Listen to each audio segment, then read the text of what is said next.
minutes. Stuart Kroll.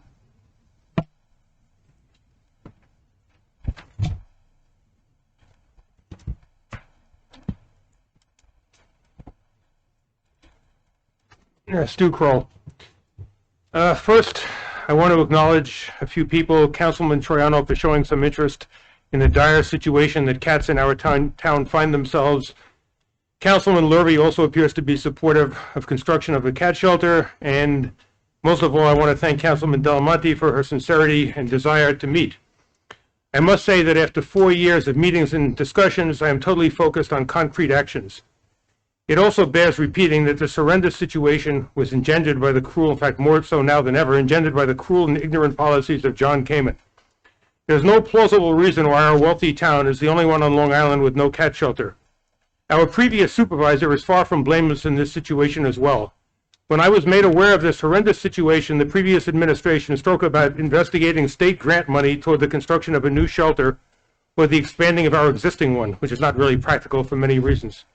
This grant program is now in its 5th cycle, having given out close to $20 million. A brief history of the dispersed grants is very revealing. In the initial cycle in 2018, the town of Islip received $500,000. Smithtown was a recipient of $168,000. If we fast forward to 2020, we see that both the Southampton shelter and the Huntington shelter received $500,000 each.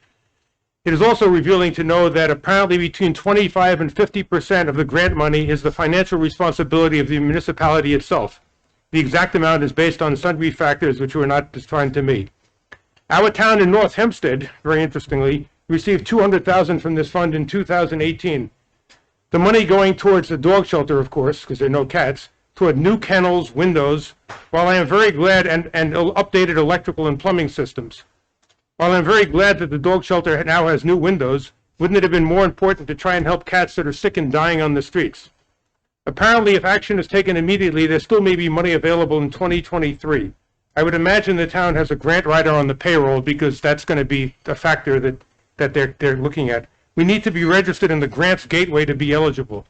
I'm sure we all get the picture. ARF, Animal Rescue Fund of the Hamptons, received $200,000 last year, as did Bidoe. Hempstead, which received $135 million of COVID relief money, the only town in the country to get it, got $52,000 toward their shelter. Apparently, the sum total of my meetings under Judy Bosworth was akin to being led down the primrose path. While we were discussing the problems cats face with no help in our town, the town was receiving $200,000 for use at the dog shelter. Whereas I was curious and am happy to help, I do not have a staff to investigate what state monies are available. Mr. Senator, you do have a staff available. In the past year, has your office investigated any plausible help available for cats that so desperately need it? Your office doesn't return phone calls or emails that presumably left them plenty of time to be examining any possible means of helping these unfortunate animals. You signed our petition along with 2,000 other people calling for the construction of a cat shelter. I would expect now that you would take immediate positive steps to get a cat shelter constructed. Thank you.